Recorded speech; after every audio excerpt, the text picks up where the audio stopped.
Hey guys, it's Greg from East Coast Eyes, and today I'm going to be giving you a tutorial for the pattern I use in my Warrior Burn. So recently I changed my game stick to the Warrior Burn, still strung with 15mm East Coast mesh, and this pocket's a little different from Lakota, and the pattern is definitely different. So today I'm going to break down a detailed sidewall pattern for you guys and show you how I string it. So we have our 9-diamond top string installed. You can see it goes 9 diamonds across the top.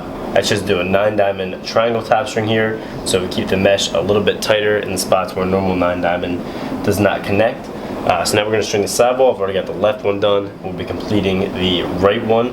We're aiming for a mid to mid-high pocket, which is what I like in my head. So we have the top string that was started on the second hole of mesh, so we skipped one and started the top string on the second hole. And then we're going to take our sidewall string and burn the end a little bit just to create a tip and make our starting knot. So I'm just going to do a simple double loop knot so that the knot won't fall through the sidewall hole, just like that.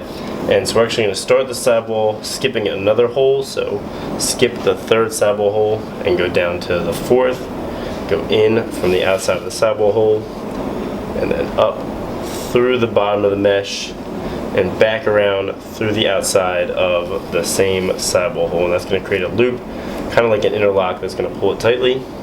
Then go up through the bottom of the same hole of mesh again. So that creates our loop on the first hole. We're going to pull it down tight and create a little bit like an interlock by going through the same sidewall hole and mesh diamond. So we're going to pull the mesh down tightly for the next 3 diamonds of mesh to create a channel. So skipping another sidewall hole being the 5th and coming down to the 6th, we're going to do an interlock. So you go in from the outside of the sidewall, up through the bottom of the second hole of mesh, and then under the string. And you pull that down very tightly. Then we're going to skip another hole, skipping and going down to the next one. So in through the outside, we're going to interlock again, up to the bottom of the mesh and under the string, pulling that down as tightly as we can, and finally doing another interlock, skipping another sidewall hole, go into the outside, up through the bottom of the 4th diamond of mesh and under the string to pull it down very tightly. So you can see we've got 4 interlocks, skipping a hole between each to pull the mesh down very tight in this section to create our channel.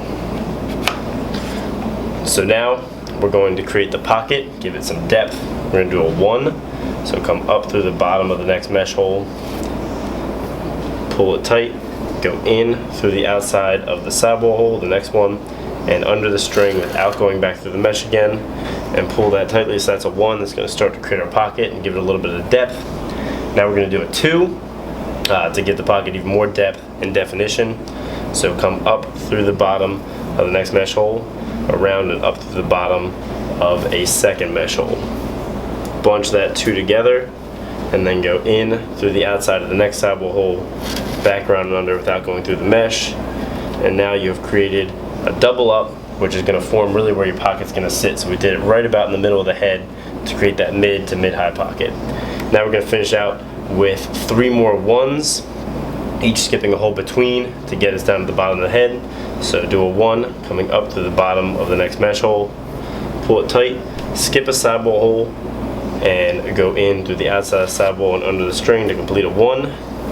Then repeat that same process again, up through the bottom of the mesh, skipping a sidewall hole into the outside, and finally we're going to do our 1 tie off, which just consists of going through the back of the 10th and last mesh hole, skipping 2 sidewall holes and coming in through the inside to the out so we can tie our knot off. And then you just tie your knot off finally at the bottom, and you have created your depth and your pocket with a great channel by pulling the mesh down. Alright, so I hope you guys are able to string the pocket successfully. For shooters, I use the same setup I use in my Lakota, a 1 nylon on the 9-diamond row and then a 5 and a 3-diamond U. I find that the pocket tends to sit right under that 3-diamond U and give me just enough hold until I want to release it, and then it's pretty smooth. It is pretty high whip, but I shoot a lot of sidearm and underhand, so that's how I like it. So hope you guys enjoyed this Warrior Burn tutorial. If you liked it, make sure to throw the video a like and subscribe for more streaming videos and tutorials. Let me know in the comments if you guys are using a burn, what kind of pocket you use, and thanks for watching.